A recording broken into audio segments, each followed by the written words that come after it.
როგორ იქცა ადამიანი, რომელსაც სიცოცხლეში ანადგურებდნენ გარდაცვალების შემდეგ ინდუსტრიის ყველაზე დიდ ფინანსურ აქტივად, ნევერლენდი. სოფლიოსთვის ის იყო ექსცენტრიული მილიარდერის უცნაური სათამაშო, მაგრამ მაიკლისთვის ერთადერთი ადგილი დედამიწაზე, სადაც სუნთქვა შეეძლო. გაჩვენებდა რეალურ აუდიო ჩანაწერებსა და დოკუმენტებს, რომლებიც ამტკიცებს თუ როგორ აქცია სისტემამ ერთი ადამიანის დაკარგული ბავშვობა მრავალ მილიონიან სატყუარად. მესაბავა, შენ შეგიძლია შუქად ამიძახ. რომ გავიგოთ რას ნიშნავდა ნევერლენდი მაიკლისთვის, მის ბიოგრაფიას და მის ბავშვობას უნდა გადავხედოთ. 5 წლის მაიკლი, როდესაც ფანჯრიდან იხედებოდა, ხედავდა თავის თანატოლებს, რომლებიც ეზოში თამაშობდნენ. მას კი ეს არ შეეძლო. მას უნდა ემუშავა კლუბებში თავის ძმებთან ერთად, რომ ოჯახი ერჩინა. მას არ ჰქონდა უფლება მამასთვის დაეძახა მამა. ჯოზეფ ჯექსონი თითოეულ შვილს უცხადებდა, რომ მისთვის მამა არ დაეძახათ და სახელით მიემართათ. მათ აკრძალული ჰქონდათ, რომ დაბადების დღე ქონოდათ. არასდროს მიუღიათ საჩუქრები. ის სიცოცხლის ბოლო წლებში ინტერვიუებში ხშირად იძახდა თუ როგორ ნატრობდა, რომ მამა მას სიყვარულით მოპყრობოდა. მას არც თუ ისე ცოტა პლასტიკური ოპერაცია გაკეთებული. ესეც ბავშვობის ტრამვებიდან მოდის, იმიტომ რომ მამამისი ყოველთვის დაცინოდა მისი დიდი ცხვირის გამო. 1988 წელს ჯექსონმა იყიდა უზარმაზარი რანჩო. ეს არ იყო სტატუსის ან სიმდიდრის დემონსტრირება, როგორიც ჰოლივუდის ვარსკვლავებს შვევიათ. უფრო მარტივად რომ ვთქვათ, მაიკლმა შექმნა თავისივე სამყარო, სადაც შეეძლო თუნდაც 40 წლის ასაკშიც კი 8 წლის ბავშვი ყოფილიყო. ის ბავშვი, რომელიც არასდროს ყოფილა. ის თავის სახლს უზიარებდა ავადმყოფ, ტერმინალურ სტადიაში მყოფ ბავშვებს, რადგან მისი სიტყვებით, მე მათ ვუგებ, რადგან თვითონაც ბავშვი ვარ. მისი გულუბრყვილობა იმდენად დიდი იყო, რომ მას ვერ წარმოედგინა, რომ ნევერლენდი, ადგილი, რომელიც სავსეა ატრაქციონებით, ავადმყოფი ბავშვებით, რომ მედია ამ ადგილს გადააქცევდა ფულის საჭრელ მანქანად. მაგრამ სისტემას ჭირდება მონსტრები, რატომ? იმიტომ რომ მონსტრები კარგად იყიდება. ყველაფერი დაიწყო 1993 წელს, როცა მისი იმიჯი პირველად შეილახა. მედიამ ააფეთქა ისტორია ჯორდან ჩენდლერზე, რომელსაც თითქოს მაიკლმა ნევერლენდში რაღაც დაუშავა. მოდი მოусმინოთ ჯორდანის მამას, ევან ჩენდლერს, კბილის ექიმს, რომელსაც სერიოზული ვალები ჰქონდა. ეს არის საიდუმლო ჩაწერილი აუდიო ჩანაწერი, სანამ ის მაიკლს უჩივლებდა. თუ ამას ბოლომდე მივიყვან, დიდ ფულს მოვიგებ. გამორიცხულია წავაგო. მივიღებ ყველაფერს, რაც მინდა და მას გავანადგურებ. ეს არის მშობლის პოზიცია, როცა მის შვილზე იძალადეს. აქ არ უხსენებია მას არც ტრავირებული ბავშვი, რომ იწუხდა ბავშვზე. ის უბრალოდ დიდ მოგებას ელოდა. ჩემი აზრით, სწორედ დაუშვა მაიკლმა პირველი შეცდომა, როცა თავის ადვოკატებს დაუჯერა და საქმე ბოლომდე არ მიიყვანა. მას ჰქონდა ტურნე, არ იმყოფებოდა ამერიკაში და მისმა ადვოკატებმა ურჩიეს, უბრალოდ საფინანსო შეთანხმება მიეღწია ჩენდლერის მამასთან. რადგან თუ ამ საქმეს ბოლომდე მიყვებოდნენ, მაშინ ტურნე უნდა გაუქმებულიყო. ძალიან ბევრ ვალებში გადავარდებოდა და შეიძლება სასამართლოზე უფრო მეტი დაეხარჯა, ვიდრე ის ფული გადაეხადა, რასაც ჩენდლერის მამა ითხოვდა. ამის მერე არაერთი ადამიანი გამოვიდა ხვერპლად. გადის 10 წელი. მაიკლი ცდილობს იმიჯი აღიდგინოს და უდიდეს შეცდომას უშვებს. ის ნევერლენდის კარს უღებს ბრიტანელ ჟურნალისტ მარტინ ბაშირს. ბაშირმა მაიკლი დაარწმუნა, რომ გადაიღებდა ობიექტურ, კეთილშობილურ დოკუმენტურ ფილმს. გადაღებებზე ის მაიკლს ეხუტებოდა, მის ქველუქმედობას აქებდა. ეუბნებოდა თუ რა საოცარი მამა იყო. თუმცა კადრს მიღმა ერთს ამბობდა, ხოლო კადრში მეორეს. მან მონტაჟის საშუალება იმდენი მოახერხა, რომ მაიკლი ბოლოს სასამართლოში აღმოჩნდა. თუმცა მაიკლი არ იყო სულელი და სანამ მარტინ ბაშირი იღებდა ამ ინტერვიუს, ის თავის კამერითაც იღებდა ყველაფერს. და შემდეგ დაამტკიცა, რომ ის ამონარიდები, ის ფრაზები, რაც უკონტექსტოდ ჩასვა მარტინ ბაშირმა ინტერვიუში, რეალურად თავისი განმარტებები ჰქონდა. თუმცა მედიას ეს რა თქმა უნდა არ აწყობდა და მაიკლის ეს ჩანაწერები გაქრა. საქმეში ჩაერთო FBI. მათ შეისწავლეს მაიკლ ჯექსონის ცხოვრების 10 წლიანი საიდუმლო მასალები, კომპიუტერები, ფინანსები.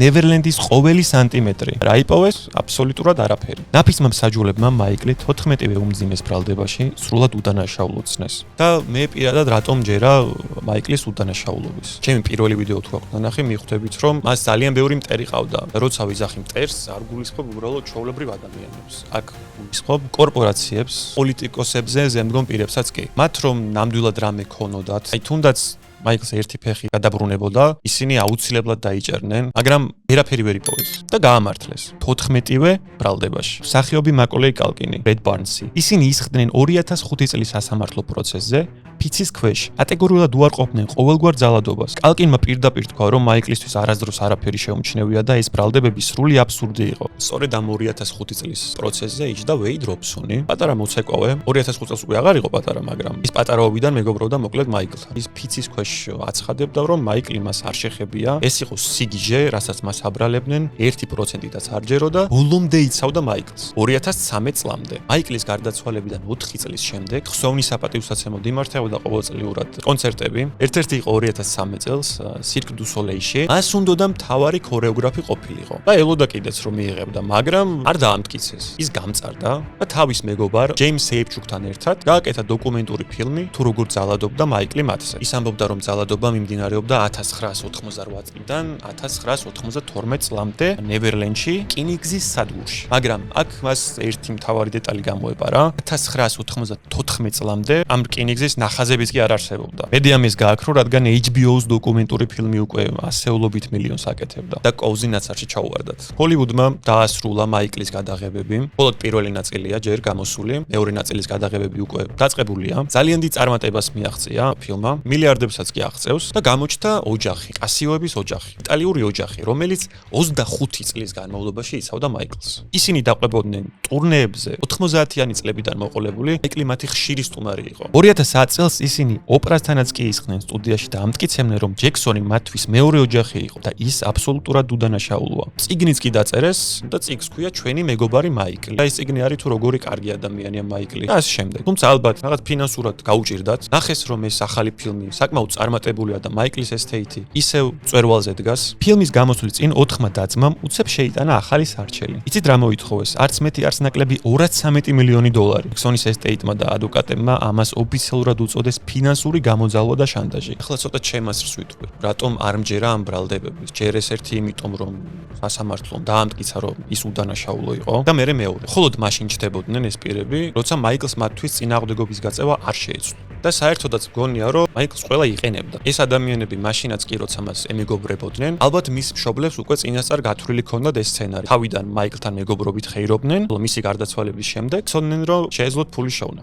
მიუხედავად იმისა რომ მე ძალიან დიდი გულშემატკივარი ვარ მაიკლ ჯექსონის, ბავშვობიდან ვაფანატებ, ბოლო-ბოლო მის საფლავზე და სახლშიც ვარ ნაყოფი. მეც კი ვიძახი რომ აი ახლა რომ ცხოვრობდე 90-იან წლებში. და მყავდეს შვილი და რაღაცნაირად ისე გადავიკვეთოთ რომ მაიკლის ოჯახთან ახლოს ვიყოთ. და არსებობდეს ეს ჭორები მაიკლთან მიმართებაში. თან მაშინ არ შეგეძლო ინფორმაციების მოძიება, დასკვნის გამოტანა რეალური იყო თუ არ იყო, ხო? მედია რასაც იტყო და იმის გჯეროდა. და ჩემ შვილს რომ ეთქვა რომ აი ეს მაიკლთან უნდა დავრჩე ღამე გაძინებელში. რაც არ უნდა ფანი მყოფილიყავი. სულ რომ მეგობრობდე მაიკლთან, ხო გეტყოდი რომ არა შვილო, ამოდი სახლში ჭამე და ხვალ თუ გინდა ერთად წავიდეთ. არ მესმის მშობლის, რომელიც თავის შვილს ტოვებს ადამიანთან, 40 წლის კაცთან, საძინებელში, რომელსაც მსგავსი ბრალდებები აქვს. როცა ჟურნალისტები ბავშვებს ეკითხებოდნენ თუ სად ეძინათ, ისინი პასუხობდნენ რომ მაიკლის საძინებელში. აი ხო ძალიან ცუდად ჟღერს ახლა ეს 50 წლის კაცის საძინებელში რა უნდათ უცხო ბავშვებს. ესეც მედიის დამსახურებაა რომ ესე შეფუთეს. სინამდვილეში მაიკლის საძინებელს ასე რომ ვიძახით, არის სამსართულიანი შენობა, რომელსაც გააჩნია 7 ცალ-ცალკე საძინებელი თავისი სველი წერტილებით, მაგრამ მაიკლის საძინებელი ქვია. და ხალხს როცა ეს სიტყვები ესმოდა, პირდაპირ მნიშვნელობით იგებდნენ. და ამაში ხალხს ვერ გამტყუნებ. Netflix-მაც არ დააყონა და 3 ივნისს გამოდის დოკუმენტური ფილმი 2005 წლის სასამართლოსთან დაკავშირებით. მათაც იგრძნეს ფულის სუმი. ოღონდ პირდაპირ მაიკლს არ აშავებენ. ისე უნდათ გამოყვანა, რომ ტრეილერი როცა ვნახე, ჩვენ უნდა გადავწყვიტოთ ის დამნაშავეა თუ არა. ჩემი აზრით 2005 წელს სასამართლომ უკვე ამაზე კაფეო პასუხი გაგვცა. შეეხება მაიკლის საყვარელ სიმღერას. თავისი შემოქმედებიდან ალბათ ყველა ფიქრობთ, რომ ეს არის ან ბილი ჯინი, ან Smooth Criminal, ან თრილერი, ხო? თუმცა ინტერვიუში იძახის, რომ მისი საყვარელი სიმღერა არის Childhood, რომელიც მთლიანად მის ბავშვობაზე დაწერა. ტექსტში ის იძახის, რომ სანამ შემიძულებ, სანამ გამაკრიტიკებ, ეცადე შემიყვარო, იმიტომ რომ არ იცი როგორი ბავშვობა მქონდა. ნევერლენდის საიდუმლო არ არის იმაში თუ რა ხდებოდა იქ, როგორ შეუძლია სისტემას შენი ყველაზე უდანაშაულო სივრცე შენსავე ციხედ აქციოს. მაიკლი არ იყო მონსტრი, ის იყო პროდუქტი, რომელსაც სისტემა ცოცხლად ჭამდა. სიკვდილის მერეს ჭამს, ჩვენ კი ფაქტებზე მეტად სათაურების გვჯერა. ჩვენ ვიმყოფებით ლისი პოდკასტ სტუდიოში, რომელიც მდებარეობს ავთოვარაის 99-ში. თუ გინდათ პოდკასტი ჩაწერა, ან ესეთი მსგავსი მონოლოგის სტილის ვიდეოს გადაღება, შეგიძლიათ დაუკავშირდეთ, ლინკი იქნება აღწერაში.